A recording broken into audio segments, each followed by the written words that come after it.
Hello, and welcome back to another episode of the Good Hearted Podcast. Something that's been kind of on my mind and my heart a lot lately is talking about one of those harder subjects, which revolves all around family and choosing to choose your own family sometimes. And this is not a new concept, but I think with just the past 2 years that we've had, 2020 and 2021, we've seen a lot of people's true colors and never really maybe knew that people that we loved so much saw some things way differently than we did.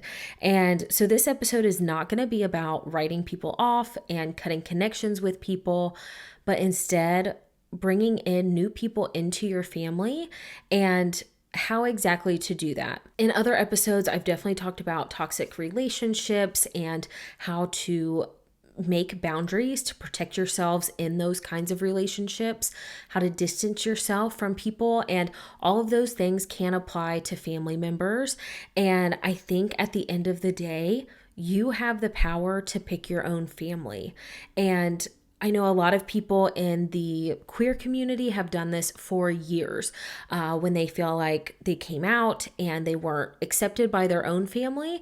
Then they had their own family that they built out of their closest friends and roommates and partners and people that genuinely loved them unconditionally when their biological families maybe did not. And so many other people have done this through adoption and having divorced parents and new bonus parents and foster kids. And there's just so many ways that this plays out. And if you are just in a spot where you feel like maybe you don't fit in with your family, or you're just not loving the vibe and maybe just want to build your own family, I want to give you the permission and encouragement to do that. So just because you try to choose your family and try to bring people into your circle does not mean that you love your biological or family that you grew up knowing as like your immediate family or extended family is wrong. It doesn't mean that you don't love them. It doesn't mean that you don't want to spend time with them, that you don't want to connect with them. But sometimes we're born into weird situations where we don't get along with certain personalities, or we just have different views of the world and different upbringings and, just things that kind of clash, or you just don't naturally, talk for hours on end or intentionally spend time together. Sometimes family is just family, and that's okay.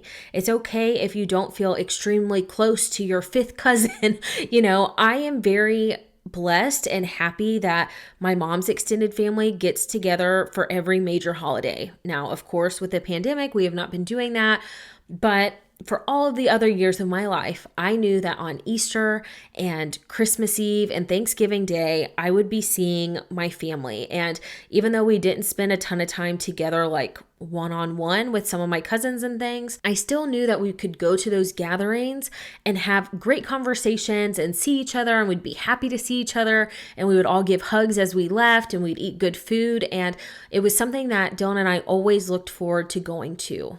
And I know that that's not necessarily normal for people because I live in my hometown. A lot of my family still lives here. And so it really is nice that we're able to come together.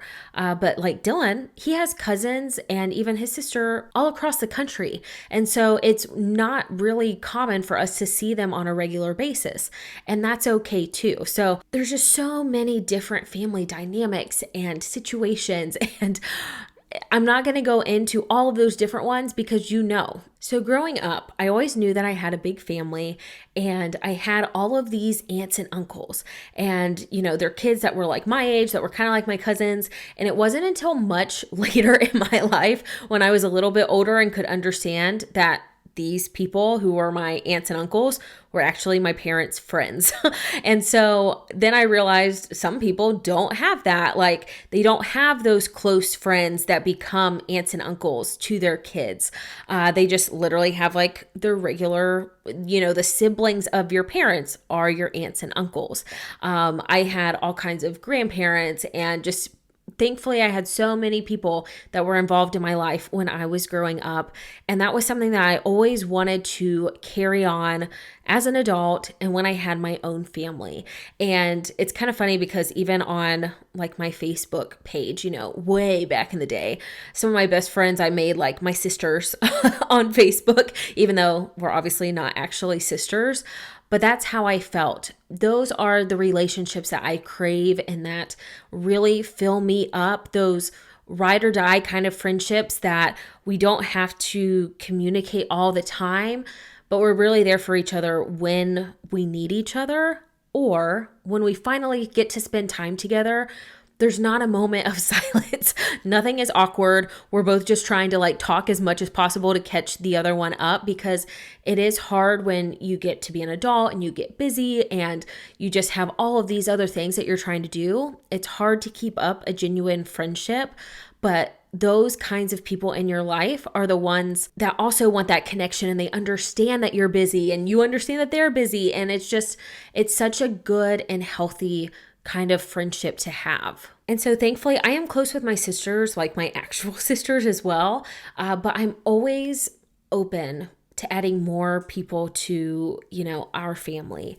And I just feel like sometimes the friends and the people that you choose to be your family are willing to understand you so much better and are so much more open to accept you for who you are and love you for who you are, because you chose each other. You didn't just end up being born into whatever family and have different views or opinions and, personalities and things like that. Like the people that you choose each other. And I feel like sometimes that bond is even stronger than a biological one. And again, I'm saying biological, but I basically mean whatever family you grew up as, knowing as your family, whether, you were adopted or you were in foster care or whatever, like whoever those people that you were like, these are the people who raised me. These are the people that I see as like my parents, my aunts, my uncles, my siblings. And so I feel like Dylan and I have kept a pretty close group of friends through our adulthood. And honestly, I'm pretty sure all of them I've known since basically my childhood,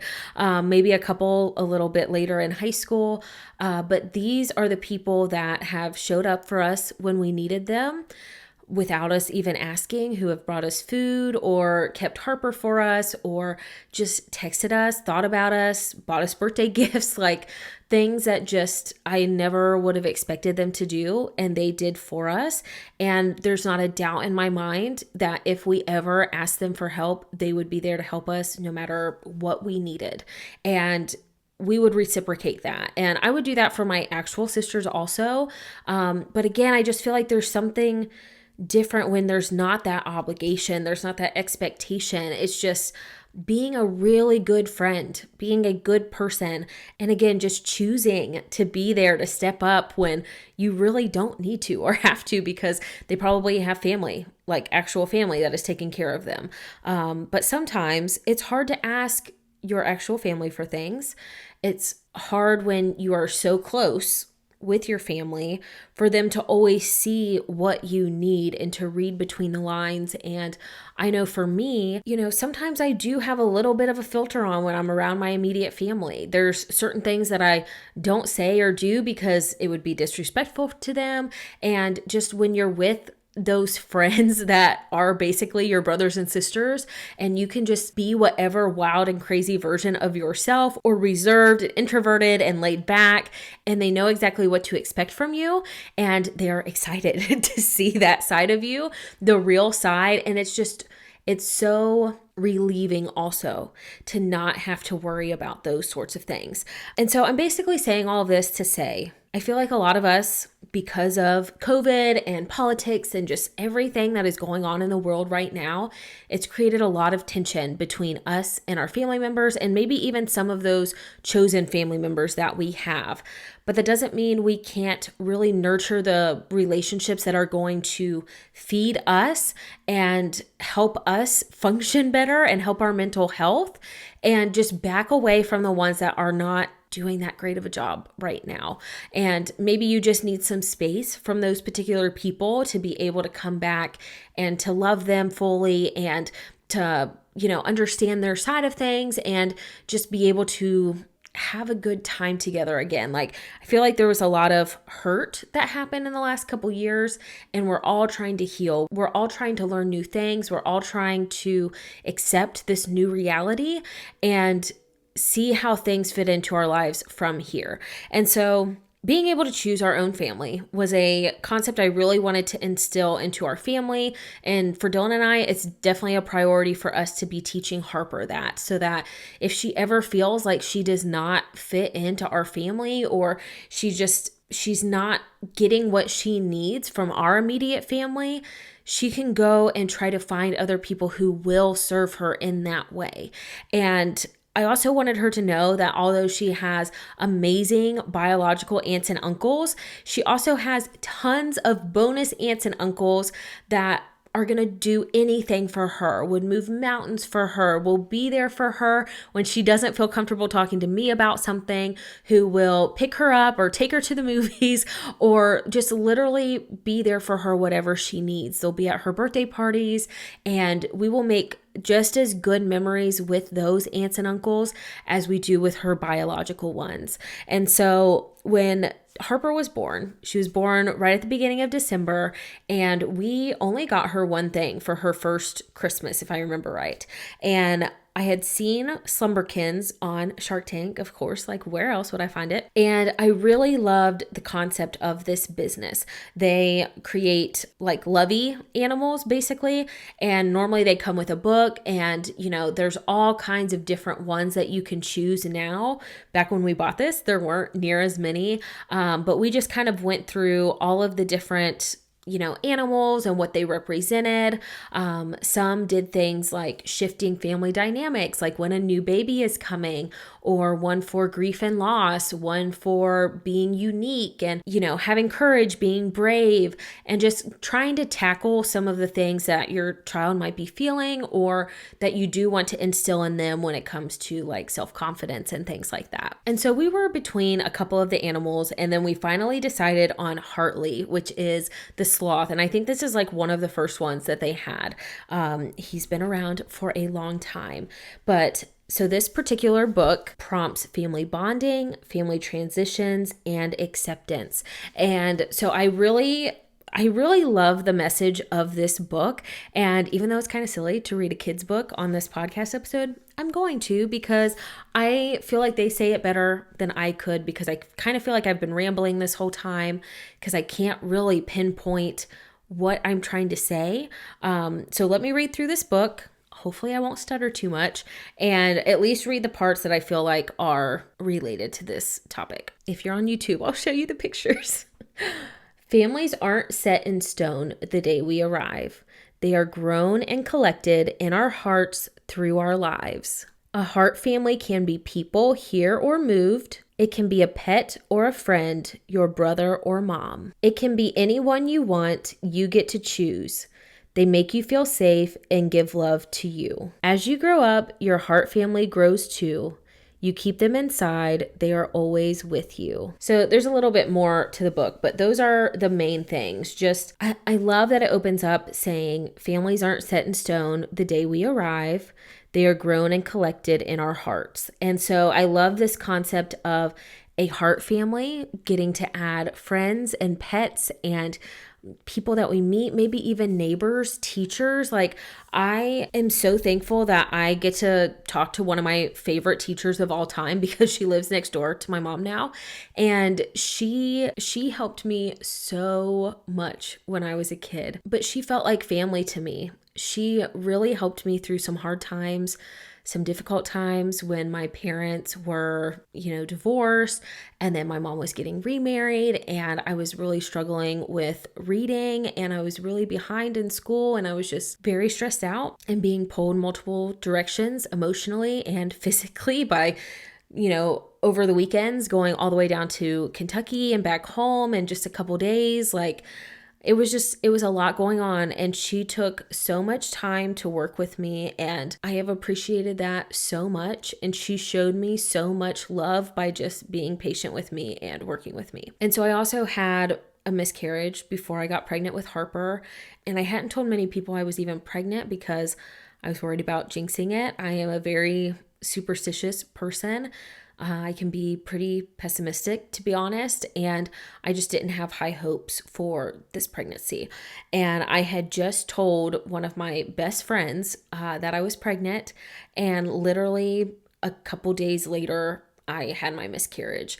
And when I had gone to the doctor to get it confirmed, and she was the first one to bring us food the day that we both had to go back to work, she just brought us over dinner and we had some food in the fridge. And it just meant so much to me that she didn't have to do that, but she took the time to do it. And it just made me feel so loved and appreciated. And that's the kind of person I want to be, because you never know with your friends. I mean, if you're close enough, you probably do know some of their family situations, but you just don't know if their family is doing the right thing for them, if they're doing enough for them. And it's not too much of an effort for you to even just do one little thing to try to make their life easier, to try to be there for them. And so I just want to encourage you this year, especially with the holidays coming up, and seeing family can be so stressful if you're even seeing family this year, and just try to make some time to nurture those relationships with your heart family, with the people that you choose as your family, because I think it's just a beautiful gift to get to choose each other in this crazy life that can be so hard sometimes. And so just please don't take your heart family for granted. Try to be there for them in the best way you can. And sometimes it's so hard to be there for people. I know that firsthand. I have dealt with so much depression and anxiety over the last couple years that it's been really hard for me to be that good friend to my heart family. And I want to try to be better, and I hope this encourages or inspires you to be better, even if it's just by a little bit, even if it's just by sending a text to see how somebody's doing, or dropping by and, dropping off a card or a gift card to eat somewhere. Just the smallest things can really show people how much we appreciate them. Well, this episode ended up being a little more emotional than I planned. Honestly, I didn't have a lot planned out for this particular episode. I just wanted to talk about what's been on my mind and share some of my thoughts with you. And so I hope it was helpful. Again, I hope it inspires you to take care of your heart family, to maybe add a few more people to it. And don't be afraid to make those connections with people and to deepen the relationships with the people who are really important in your life. Thank you so much for watching today's video. If you enjoyed it, please be sure to like and subscribe so you don't miss any future ones. And I will see you in my next one.